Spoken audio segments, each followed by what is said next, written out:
repart les amis, on continue notre discussion donc sur les talents, sur les compétences. Alors j'ai mis délicate gestion des hauts potentiels. Bon, en gros ce qui va nous intéresser c'est sans doute les passerelles aussi entre les métiers, passerelles à organiser quand on est justement en transformation de business model. Donc Franck est resté avec moi. Florence Covet nous accompagne. Bonjour Florence.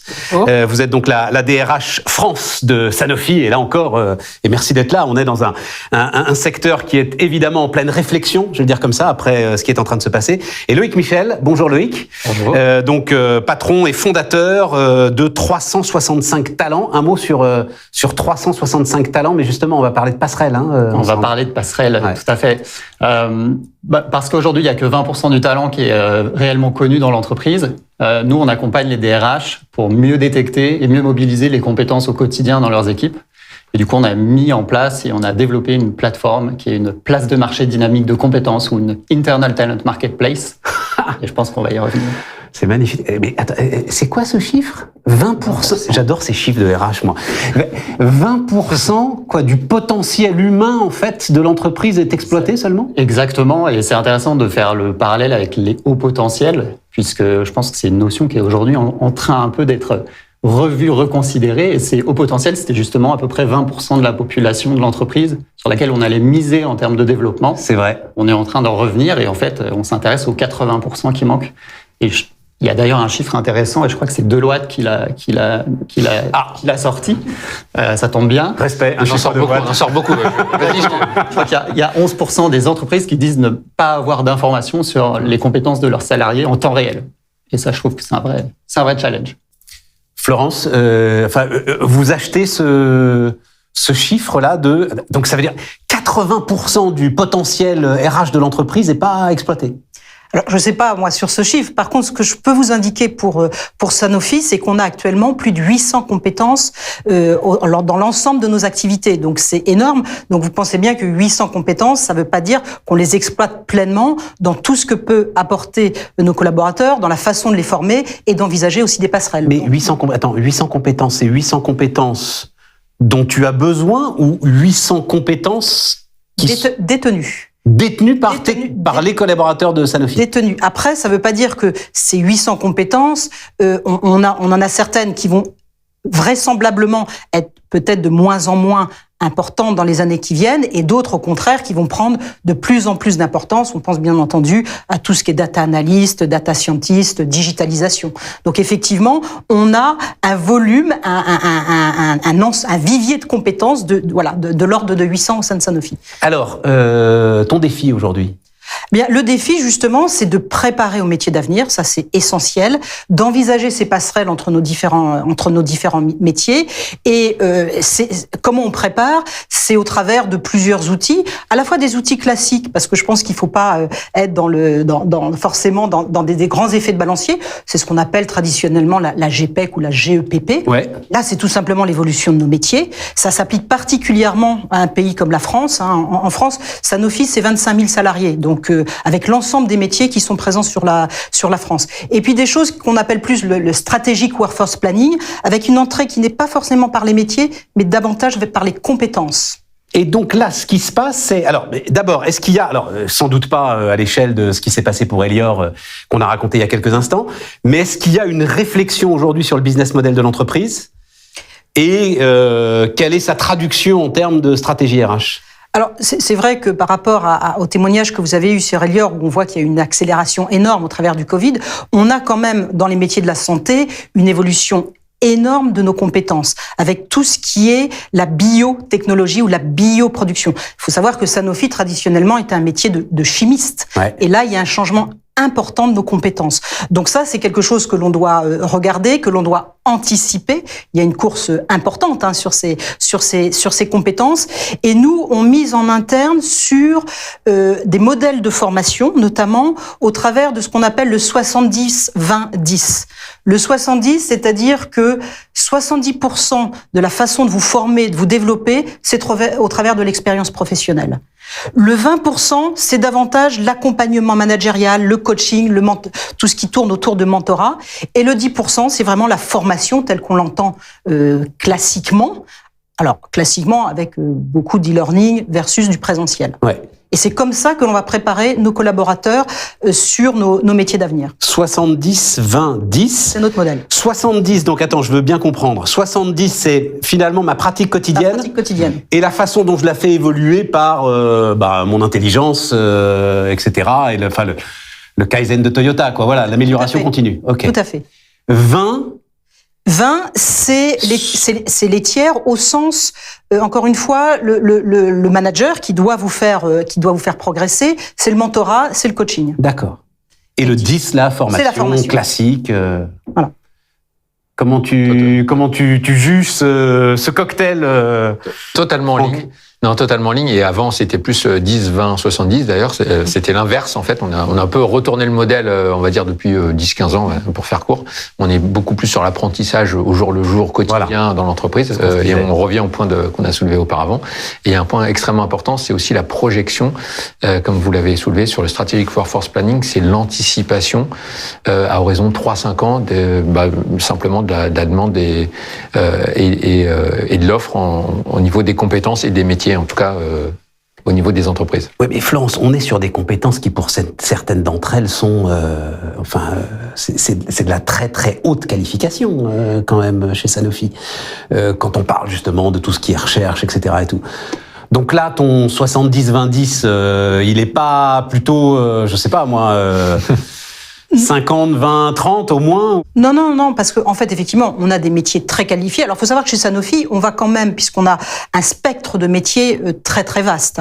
Ça va bien sûr, on pense tout de suite à la recherche et au développement, où là, effectivement, on a des gens hautement qualifiés au démarrage en termes de formation initiale avec des bacs plus 5 et au-delà, mais on a aussi toutes nos usines de production. En France, c'est plus de 18 usines de production, 6 sites de distribution. Il y a la production et la distribution. Donc ça, on est davantage sur des gens qui ont des qualifications bac plus 2, bac plus 3. Donc le modèle s'applique particulièrement aussi à toute cette population. Dans nos usines, on a plus de 12 000 salariés. Donc c'est vrai que on mise sur cette mise en situation, mon fameux 70%, mon 20% parce que on a cet accompagnement, j'allais dire quotidien des managers et toujours encore une fois la formation. Loïc, comment est-ce que tu écoutes ce que dit Florence? J'achète. Comment est-ce que ça rentre dans ta marketplace là Ça rentre par l'angle de la formation, qui est la montée en compétences ou le développement des compétences. Internal Talent Marketplace, magnifique. Exactement. Mais il y a énormément d'angles en fait qui peuvent être couverts par cette volonté de mettre en relation de manière plus dynamique l'offre et la demande de compétences. Et je trouve que la notion de montée en compétences, elle peut s'aborder sous l'angle de la mission, de la mise en situation, elle peut s'aborder sous l'angle de la profession, du métier, du coup au travers de la mobilité interne, et puis après elle peut s'entendre vraiment au niveau de la projection, du développement des compétences par la formation. Je trouve que l'angle mission, il est intéressant, parce que c'est un bon moyen, on est en plein dans le 70%, de commencer à toucher à un univers sans y être complètement plongé ou sans prendre tous les risques de faire cette transformation radicale. On aime bien prendre l'exemple du manager dans un groupe bancaire qui va découper un projet ou un poste de lancement d'offres au niveau du marché du retail en particulier, en 3 missions plutôt que de faire qu'un seul bloc d'un poste pour voir cet enjeu-là. Et du coup, 3 missions, l'une sur la conception du processus de mise en œuvre, l'autre sur le SI parce qu'il va falloir le câbler, et puis la 3e mission sur la communication, le changement. Et en fait, multiplier ces 3 missions et découper un poste en 3 missions, c'est un bon moyen, en fait, d'avoir un gain en mobilité parce qu'il y a d'autres intervenants, d'autres univers dans l'entreprise qui vont pouvoir contribuer. Un gain en transversalité puisqu'il y a plusieurs équipes qui collaborent. Donc, là aussi, pour bien comprendre, plutôt que d'avoir une seule équipe qui s'occupe de la totalité, en fait, du lancement du produit, c'est ça? Exactement. Tu vas avoir des compétences différentes. Exactement. Et que tu peux même aller chercher à l'extérieur, d'ailleurs, parce qu'il faudra qu'on dise un mot quand même de l'entreprise étendue, de l'open talent, du freelancing et tout ça. Ouais, tout à fait. C'est ça l'idée. L'idée, c'est avant tout de travailler sur les compétences en interne et d'aller les chercher en interne. Mais effectivement, au lieu d'avoir un poste et de chercher la perle rare pour faire ce poste, pourquoi ne pas le découper en 3 missions et mettre à disposition ces missions-là au niveau de l'entreprise au global? C'est intéressant. Oui, on fait aussi. Mais oui, non, mais c'est pour ça que je me tourne vers toi. Et je pense qu'effectivement, et ce qui nous permet ça, c'est l'intelligence artificielle, bien entendu, qui va nous permettre. Ce qui était peut-être un petit peu théorique il y a encore quelques temps, là aussi, il y a une accélération importante. Et chez Sanofi, on envisage effectivement ce talent marketplace, c'est-à-dire de permettre à des collaborateurs, où qu'ils soient dans le monde, de pouvoir contribuer pour 20% de leur temps sur une mission qui n'est pas dans leur poste, qui n'est pas dans leur activité, ni même leur direction, mais parce que on va aller rechercher ces compétences dont on a besoin sur tel ou tel projet. Je peux avoir un projet, par exemple, en France, et j'ai quelqu'un qui a une compétence dont j'ai besoin pour mon projet, mais qui se situe en Asie, en Italie, et on va aller chercher cette compétence, et il va nous la mettre à contribution, à hauteur peut-être de 20%, ce qui va permettre, lui, bien entendu, de se développer, ça c'est important, bien sûr, d'interagir avec des équipes qui sont peut-être pas ses équipes habituelles, bien sûr, et puis pour le projet en question, de pouvoir avancer directement avec ses compétences qui sont en interne, sans nécessairement aller chercher à l'externe. Et ça fonctionne. Ça va fonctionner. C'est peut-être plus d'ailleurs à Loïc que je dois poser la question, mais qu'est-ce que l'intelligence artificielle vient faire là-dedans ? Elle vient apporter la granularité qui manque sur la détection des compétences, justement. On a souvent une approche plutôt collective, globale sur les compétences. On essaye de les enfermer dans des référentiels, des choses très structurées. Aujourd'hui, avec l'intelligence artificielle, on arrive à aller la capter sous toutes ses formes, à partir de différentes sources d'informations, dans différentes langues, et à partir de tous les outils disponibles dans l'entreprise. D'accord, ok.